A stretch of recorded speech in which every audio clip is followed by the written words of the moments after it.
And what I got here is like a pretty restorable tank for the 550. Now I've already opened this. I didn't really take it out or anything, and it's got bubble wrap all over it. I found this on eBay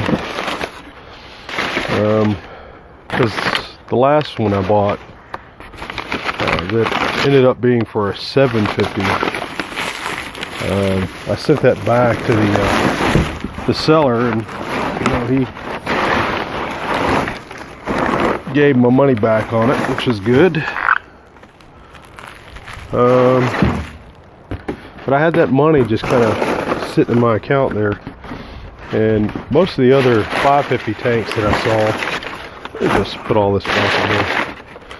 It's a windy day, and I have a feeling I'm going to be chasing this stuff down if I don't. I don't feel like it. So we'll call that good. I should have kept that open.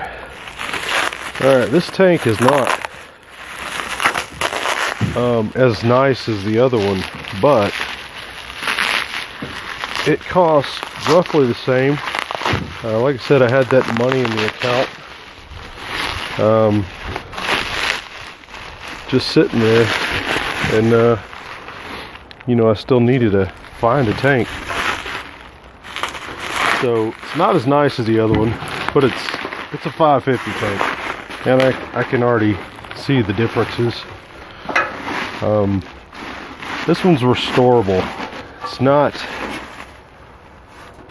nice by any means. There's some dents and some rust. It does have the little cap cover,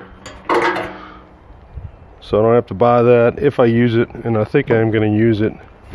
I've seen a few built without them.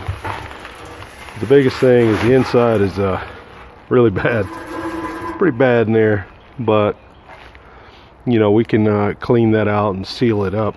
I'll put a liner in there.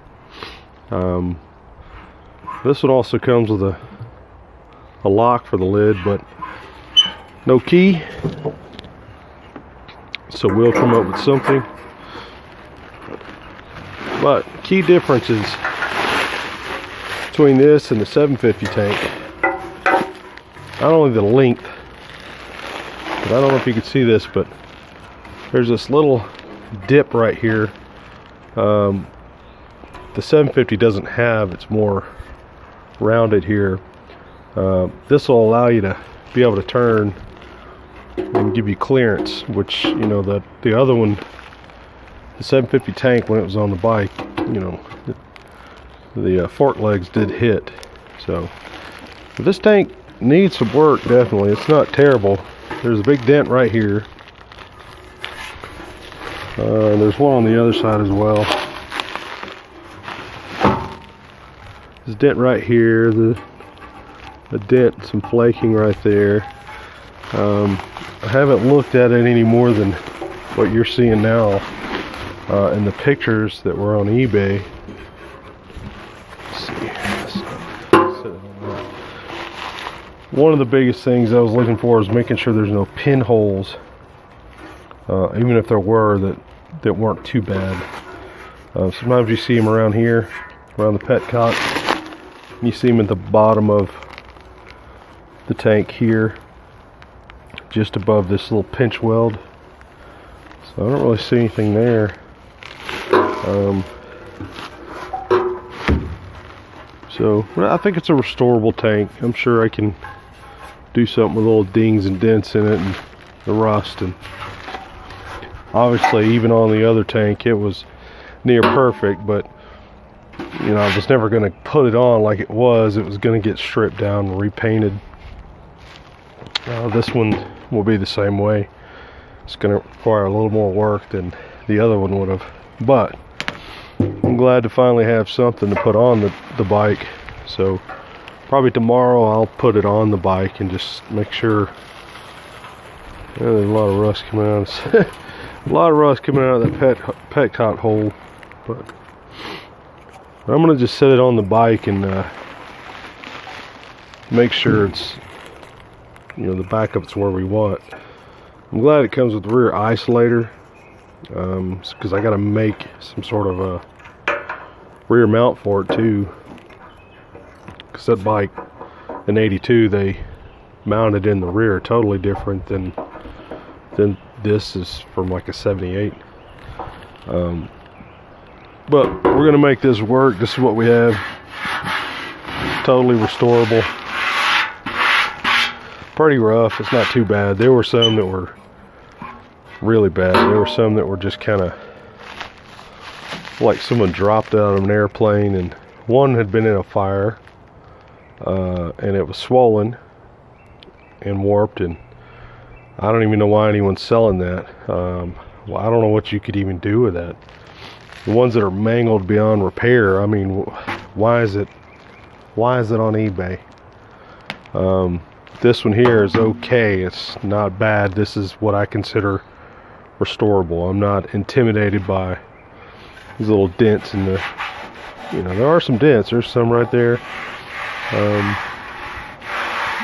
But it's not going to be too much of a problem to either kind of pop some of these out. Some of these will pop out, and some of them, as much as some people don't like it, will be popped out the best I can, and then I'll have to kind of go over it with some filler. The only thing I do worry about is if I want to put an emblem on it, where this dent is, there's one on the other side right at the front of the emblem. You know, I need this emblem where it mounts to the tank to be out where it needs to be and not dented in, because you know, you can't just fix that with filler. But the other option is, you know, get it clean and basically cut all this out and fill it and have it smooth, and use a decal or something for an emblem, like the Suzuki S, or even the word Suzuki or something. You know, I kind of wanted to do the original Suzuki emblem, and I still may, but like I said, I think that I'm pretty much, these dents around the emblem area will dictate that, I think. Especially this one on the other side. It's right at the front of it, with this little bracket that's tacked on here. If it's been in any, I've got to bring that out where it goes to use the original emblem. But that's pretty much that. It's not bad. I wanted to take a look. I figured I'd do a quick little video, and I'm gonna throw it back in the box and without the bubble wrap. Just throw it back in here, and we'll take it to work since the bike is there. And